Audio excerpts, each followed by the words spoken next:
Hi, I'm Steve Rowe, CEO at Oaknoll. I'm recording this video the afternoon of Wednesday, October 22nd. Hopefully it will be uploaded and available to you sometime on Thursday, October 23rd.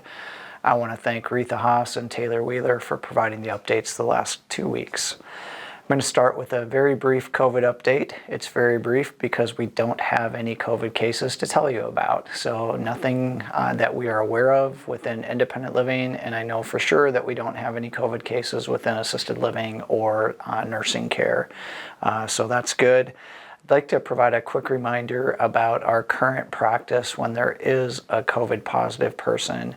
So if it is somebody in independent living who is COVID positive, we ask them to self-isolate in their apartment for 5 days. And then after that 5-day period, we ask them to mask as they're out and about in the community for another 5 days. If it is somebody who is COVID positive in one of the licensed areas, we still have to self-quarantine, or not self-quarantine, but we have to quarantine that person for 10 days. So that's a long time for somebody at a higher level of care to be isolated, but that is still the current practice. CMS, or the Center for Medicare Services, has not updated the practice for nursing homes yet, and we don't know if that's ever going to happen. So if you're in a licensed area and you have COVID, it's like we have to keep that person isolated for a total of 10 days. Also, we just want to ask that if you have potentially been exposed to COVID, just to be mindful of your friends and neighbors, and it's like try as much as possible to isolate, or at least wear a mask if you're out in public until we know for sure that you have passed the time period of potentially being positive. It's a hard thing to do. It's like lots of times we don't even know that we have been exposed, but if there is a known exposure, that would just be a good practice for us to get into. So I think that is everything related to COVID for now, and I hope at some point, as we've been saying for the last couple of years, that at some point we don't have to talk about COVID anymore, but it's still very much on many of our residents' minds, and so we just want to continue to provide those updates for you. In last week's update, Retha provided some information about the heat exchange for the pool. It talked about that it's actually built. They don't have them just sitting on a shelf somewhere. So it is built as we order something like that. We are still waiting for it to come in. As soon as it arrives, we will get it installed and start the process of getting the pool heated back up to a more normal temperature for us.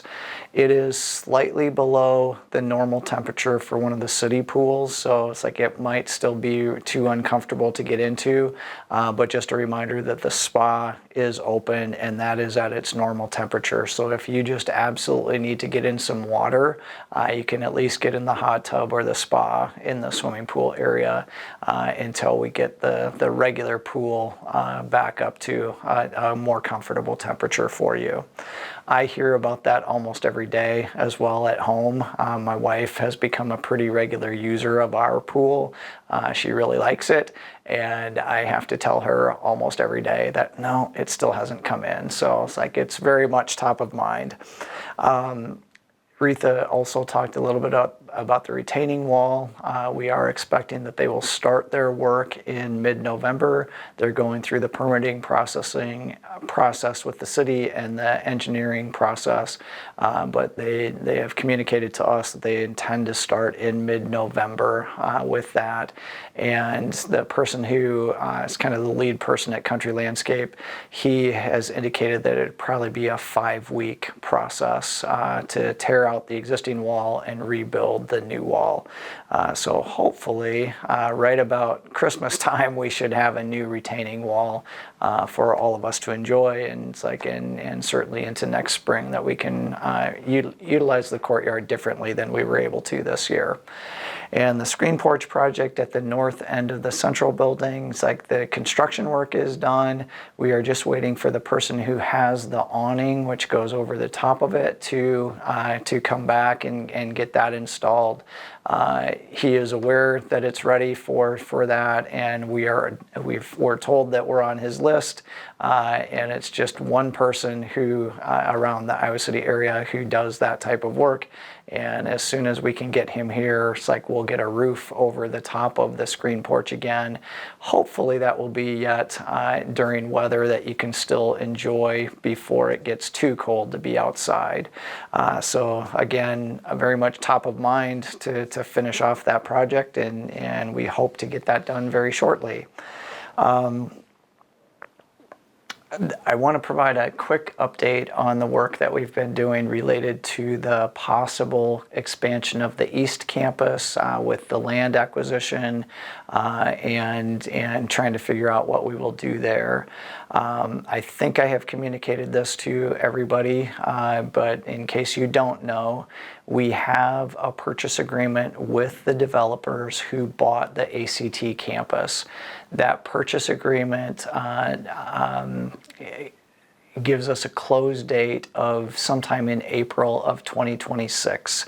That is intentional, that they needed to hold on to the property for at least a year and a day. So our proposed close date is 1 year and 1 day after they closed on their property acquisition. We have a due diligence period that is coming close to its completion. By mid-November, if we were going to back away from the purchase agreement, we need to do that, and we would get back half of the deposit money that we paid. I don't want to back away from that land acquisition. Everything that we've done so far, I think we're close to figuring out what we want to do with that property and creating a financially viable project. We may or may not be able to move straight from land acquisition into a project. It kind of depends on the construction cost and the interest in what we are offering at the price that we will have to offer it. The challenge, the biggest hurdle that we have to overcome is we know that construction costs are roughly 50% higher today in 2025 than they were when we started construction of Oaknoll East back in 2019. So we have to build a financially viable project that could stand on its own, and in order to do that, it's like we'll have to set the rates for both entrance fees and monthly fees for those new apartments at a rate that it can sustain itself. We may or may not have a market for the apartments at the rate that we need to set. And that's the work that we are working very diligently on through this month and probably into November to try to figure out if we go to our waitlist households and show them here are the plans, here are the finishes, and here is the pricing. Can we do it at a rate that is attractive enough to waitlist households that they want to join the Oaknoll community at those rates? So I am cautiously optimistic. I think we will find a way to make that work, but that's where we are. And all of this is information that I have shared with everybody who has asked me about that project. There's a lot of misinformation in our community. I know, surprise, surprise, but a lot of people, when they come in to talk with me, start with, oh, I hear you're building something or expanding your Oaknoll East campus. And I've been very, very careful in my language that it is something that we are exploring, that we're trying to make happen, but until we can show that we have a financially viable project, we can't move forward with that. But we have been working with the architect, with the general contractor. We've been working with our bank on a financing plan, and I am, again, cautiously optimistic that everything will come together and we'll be able to move forward with that. Hopefully sometime in early to mid 2026 would be when we start that process of talking with waitlist households and trying to truly gauge interest in that project. So probably enough about East expansion. And then the last thing I want to share with you is just a reminder of the spooktacular party that is scheduled for next Thursday, October 30th, in the Hayden Community Room. There will be live music provided by the Awful Purdies. They are a group that has performed at Oaknoll several times, and I know that our residents enjoy them. There is a lot going on that evening, so if you are a hand Hansher person. There is a Yo-Yo Ma concert at Hansher that evening. There is also the start to the Iowa women's basketball season. They have an exhibition game that evening as well. So there's a lot going on, but if you aren't going to Hansher or aren't going to the arena, we would really love to have you join us in the community room for that party. There are currently about 40 reservations for it, and we would love to see that number be 80 or 100 reservations in the next week or so.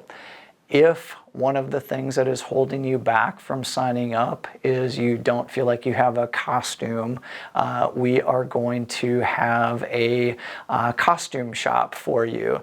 So Laura O'Connor and Hayden Holst will be hosting a Halloween costume shop next Monday, October 27th at 2 p.m. and that will be in the lobby of the George building. So the main lobby here, 2 o'clock. We'll have all kinds of different ideas for costumes, and there will be things that you can just borrow if you would like to get through the party on Thursday, and then you can return them. So your costume does not need to be elaborate. It can be as simple as a beach hat and sunglasses, or a baseball cap and a t-shirt, just whatever it's like would be a minimal costume. That's all we're asking for. And if you do that, you get a pretty significant discount on that meal for next Thursday's event. Please don't stress about it. We just want you to come and have fun. To that end, Kim Herring, Cam Meyer, and Lindsay Moore have created a brief video to promote our spooktacular party coming up next. Okay, deep breath. I hope this isn't too spicy for the crowd today. Whoa, what are you supposed to be? I'm salt. But honestly, I'm a little nervous. You know, with all the talk around here about low sodium diets, I might get banned from the salad bar.